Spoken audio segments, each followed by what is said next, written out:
நம்முடைய இணைய தோழர் மதிப்பிற்குரிய சீதாராம் யெச்சூரி அவர்களுடைய மறைவு என்னை அதிர்ச்சியடைய வைத்தது. அவருடைய உடல்நலம் பாதிக்கப்பட்டு இருந்தபோதே தொடர்ந்து நான் அமெரிக்காவிலிருந்து தொடர்பு கொண்டு பலரிடத்தில் விசாரித்து கொண்டே இருந்தேன். எப்படியாவது உடல்நலம் பெற்று அவர் திரும்பி விடுவார் என்றுதான் நம்பிக்கொண்டிருந்தோம். ஆனால் நம்ம எல்லோரையும் வருத்தம் அடையக்கூடிய செய்யக்கூடிய வகையில் அவர் நம்மை எல்லாம் விட்டு பிரிந்து விட்டார் என்ற சூழ்நிலை ஏற்பட்டுவிட்டது. திராவிட முன்னேற்ற கழகத்தின் சார்பில் கழக பொருளாளர் டி.ஆர். பாலு அவர்களும் கழகத்தினுடைய துணை அமைப்பு செயலாளர்கள் ஆர். ராசா அவர்களும் என்னுடைய தங்கை கனிமொழி கருணாநிதி அவர்களும் இளைஞரணி செயலாளர் தம்பி உதயநிதி அவர்களும் நேரடியாக சென்று அவருக்கு அஞ்சலி செலுத்தி இருக்கிறார்கள். நான் வெளிநாட்டிலிருந்து மறுநாள் தான் சென்னை வந்து சேர்ந்தேன். அதற்கு பிறகு நம்முடைய திரு பாலகிருஷ்ணபுரத்தில் தொலைபேசியை தொடர்பு கொண்டு நான் அலுவலகத்திற்கு வருகிறேன், அவருடைய திருவுருப்படத்திற்கு மரியாதை செய்ய வேண்டும் என்று சொல்லிவிட்டு சென்றேன். அதற்கு பிறகு அவருக்கு அஞ்சலியை செலுத்தினேன். தோழர் யெச்சூரி அவர்கள் மார்க்சிஸ்ட் கம்யூனிஸ்டுக்கு மட்டும் சொந்தமல்ல, எங்களுக்கும் சொந்தம், அனைவருக்கும் சொந்தம், எல்லோருக்கும் சொந்தமானவராக அவர் விளங்கினார், வாழ்ந்து காட்டியிருக்கிறார், எடுத்து காட்டியிருக்கிறார், வழிகாட்டி இருக்கிறார். இந்தியாவோட கருத்தியலின் அடையாளமாக ஒருத்தர் இருக்கிறார் என்று சொன்னால் அவரை நிச்சயமாக நாம் அவரைத்தான் குறிப்பிட வேண்டும். அவருடைய இழப்பு என்பது ஒரு கருத்தியலுக்கான இழப்பாக அமைந்துவிட்டது. இந்த நேரத்தில் தோழர் யெச்சூரி அவர்களை பற்றி நான் சொல்ல வேண்டும் என்று சொன்னால் என்னுடைய நினைவுக்கு வருவது, கோவையில் நம்முடைய கலைஞர் அவர்கள் முதலமைச்சராக இருந்த நேரத்தில் செம்மொழி மாநாடு நடத்தப்பட்டது. அந்த மாநாடு தான் இப்பொழுது என்னுடைய நினைவுக்கு வருகிறது. முத்தமிழறிஞர் தலைவர் கலைஞர் அவர்கள் நடத்திய அந்த செம்மொழி மாநாட்டில் அவர் பேசுகிற போது குறிப்பிட்டார், தோழர் யெச்சூரி அவர்கள் பேசுகிற போது குறிப்பிட்டு சொன்னார், தமிழ்நாட்டில் எனக்கு ஒரு பங்கு உண்டுன்னு தோழர் யெச்சூரி ஆட்சி உரைதான் என்னுடைய நினைவுக்கு வருகிறது. நம்முடைய தோழர் பாலகிருஷ்ணன் அவர்கள் தெரிவித்தது போல 2015 மார்க்சிஸ்ட் கம்யூனிஸ்ட் கட்சியுடைய புதிய பொதுச் செயலாளராக தோழர் யெச்சூரி அவர்கள் தேர்ந்தெடுக்கப்பட்டார். நம் முன்னுள்ள பணி, முக்கிய பணி இடதுசாரிகளையும் ஜனநாயக சக்திகளையும் ஒருங்கிணைப்பது தான் என்று பேசினார். தோழர் சீதாராம் யெச்சூரியை ஆற்றின அந்த உரைக்கு முத்தமிழ் கலைஞர் அவர்கள் பாராட்டினார். முத்தமிழறிஞர் தலைவர் கலைஞருடைய மறைவுக்கு பிறகு திராவிட முன்னேற்ற கழகத்தின் சார்பில் இரங்கற் கூட்ட நிகழ்ச்சிகளை ஒவ்வொரு மாவட்டமாக நடத்தினோம். அதில் ஒன்று திமுக நடத்திய தெற்கில் உதித்த சூரியன் புகழஞ்சலி கூட்டம் ஒன்று. அந்த நிகழ்ச்சியிலே, அந்த கூட்டத்தில் அகில இந்திய அளவில் இருக்கக்கூடிய தலைவர்கள் எல்லாம் பங்கேற்றார்கள். அந்த நிகழ்ச்சியில் அப்போது மார்க்சிஸ்ட் கம்யூனிஸ்ட் கட்சியின் சார்பில் தோழர் யெச்சூரி அவர்கள் பங்கேற்று கலைஞர் அவர்களை பற்றி போற்றி புகழ்ந்து பேசினார்கள். அவர் பேசுகிற போது குறிப்பிட்டார், சென்னையிலே பிறந்தவருக்கு தமிழ் பேச தெரியும்னு இருந்தாலும் மற்ற மாநிலங்களிலிருந்து வந்திருக்கக்கூடிய தகவலுக்கு முழுமையாக புரியாது என்று ஆங்கிலத்திலே முழுமையாக பேசினார் யெச்சூரி அவர்கள். சமூக நீதிக்காகவும் பெண்களுடைய சம உரிமைக்காகவும் போராடினவர் கலைஞர் என்று குறிப்பிட்டார். தமிழ்நாடு இல்லாமல் இந்தியா இல்லை, கலைஞர் இல்லாமல் தமிழ்நாடு இல்லை அப்படின்னு பேசினார். அதை தொடர்ந்து பேசுகிற போது அவருடைய தமிழ் மட்டும் பிரபலம் அல்ல, அவருடைய நகைச்சுவை உணர்வும் ரசிக்கத்தக்கது. மார்க்சிம் கார்கியினுடைய தாய் காவியத்தின் மூலம் மக்களுக்கு தொடர்ந்து முற்போக்கு சிந்தனைகளை விதைத்தவர் கலைஞர்னு புகழஞ்சலி கூட்டத்தில் நம்முடைய சீதாராம் யெச்சூரி அவர்கள் உணர்வுமாக பேசுனதை நான் இப்பவும் நிச்சயமாக என்னால் மறக்க முடியாது. அந்த அளவுக்கு தலைவர் கலைஞர் அவர்கள் மீது அன்பு கொண்டவர், பாசம் கொண்டவர். என் மீது கூட அளவு கடந்த பாசத்தை வைத்திருந்தார். கூட்டணி பற்றி பேசிக் கொண்டிருக்கிற போது தமிழ்நாட்டில் இருக்கக்கூடிய தலைவர்கள் கொஞ்சம் முரண் பிடித்தாலும் அவர் தான் சரி பண்ணிட்டு சிரிச்ச முகத்தோட முடிச்சுட்டு போவார். அதெல்லாம் எனக்கு பசுமையான நினைவுக்கு வருது. இப்போ அவருடைய புன்சிரிப்பை நம்மால் என்றைக்கும் மறக்க முடியாது. எந்த பிரச்சனையாக இருந்தாலும் அது சிரித்த முகத்தோடு தான் பேசுவார். எந்த கருத்து இருந்த சொல்றதா இருந்தாலும் அதையும் சிரித்த முகத்தோடு தான் சொல்லுவார்.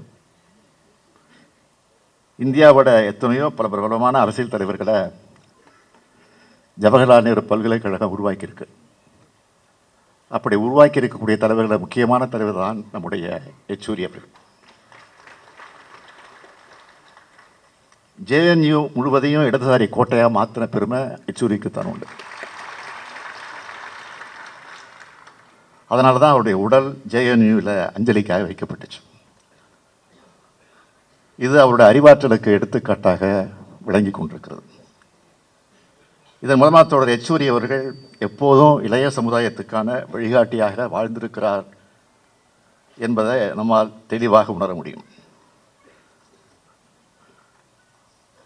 இடதுசாரி கருத்தியலை இறுதி மூச்சு வரை கடைபிடித்த ஜனநாயகவாதியாக வாழ்ந்தார்.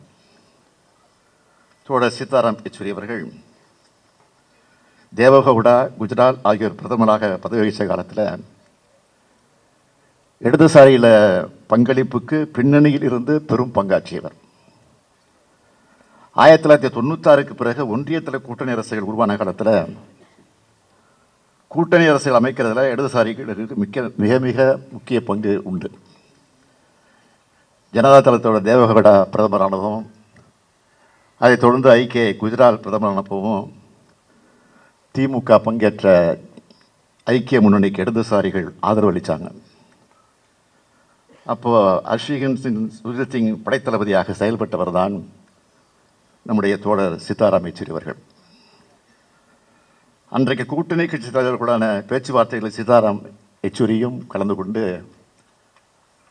தன்னுடைய ஆழமான கருத்துக்கள் எல்லாம் பதிவு செய்திருக்கிறார்.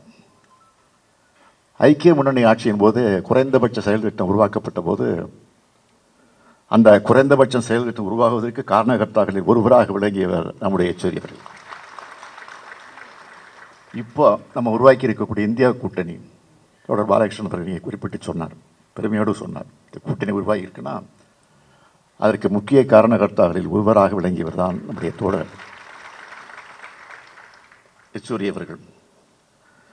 சில கட்சிகளோட முரண்பாடு இருக்கலாம், ஆனால் முரண்பாடுகள் இருந்தாலும் அதையும் தாண்டி அகில இந்திய அளவில் பாஜகவை வீழ்த்த எல்லோரும் கைகொத்தாகணும் என்ற உறுதியோடு இருந்து அந்த பணியை வெற்றிகரமாக நடத்தி காட்டினார்.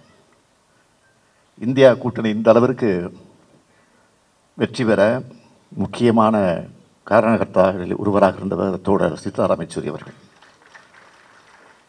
தோழர் சீதாராம் யெச்சூரி அவர்கள் ஒரு பெரிய எழுத்தாளராகவும் விளங்கியிருக்கிறார். கட்சியோட வார இதழாக இருக்கக்கூடிய பீப்புள்ஸ் டெமோக்ரஸியின் ஆசிரியராக பணியாற்றியிருக்கிறார்.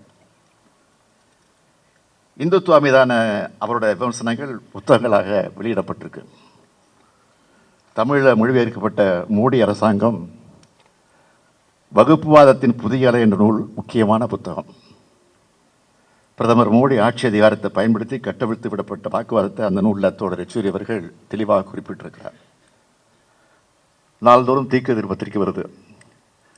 அந்த தீக்கதிர் பத்திரிகையில் டைரி போல குறிப்புகளை தொடர்ந்து எழுதி வந்தார். காரணம், தமிழ்நாட்டில் இருக்கக்கூடியவர்களுக்கு அந்த அரசியல் தெரிந்து கொள்ள வேண்டும் என்பதற்காக, புரிந்து கொள்ள வேண்டும் என்பதற்காக அதையும் அவர் தொடர்ந்து செய்து காட்டினார். தோழர் சீதாராம் யெச்சூரி அவர்கள் விட்டு சென்றிருக்கக்கூடிய பணிகளை எல்லாம் நாம் எல்லாம் தொடர்ந்து தொய்வில்லாமல் தொடரணும். இந்தியாவில் கம்யூனிஸ்ட் இயக்கம் தொடங்கி 100 ஆண்டுகள் கடந்திருக்கும் இந்த நிலையில் அது ஆளுமைகளாக வலம் வந்த தலைவர்களோட வரிசையில் தனக்கென தனியிடம் பெற்று புகழ்மிக்க தலைவராக வாழ்ந்து காட்டியிருக்கிறார் சீதாராம் யெச்சூரி அவர்கள். கல்வியையும் அதன் மூலம் பயின்ற அரசியலையும் சமூக மாற்றத்திற்காக பயன்படுத்தியவர் தோழர் சீதாராம் யெச்சூரி அவர்கள். மதச்சார்பற்ற இந்தியாவை உருவாக்க வேண்டும், சகோதரத்துவ இந்தியாவை உருவாக்க வேண்டும், சமூக நீதி இந்தியாவை உருவாக்க வேண்டும், இது எல்லாவற்றையும் உள்ளடக்கிய சமதர்ம இந்தியாவை உருவாக்க வேண்டும் என்பதற்காக நாம் அனைவரும் அவர் வழியிலே நின்று பணியாற்ற வேண்டும் என்று உங்களை எல்லாம் கேட்டுக்கொண்டு அவருடைய மறைவுக்கு என்னுடைய வீர வணக்கத்தை சொல்லி விடைபெறுகிறேன். நன்றி. வணக்கம்.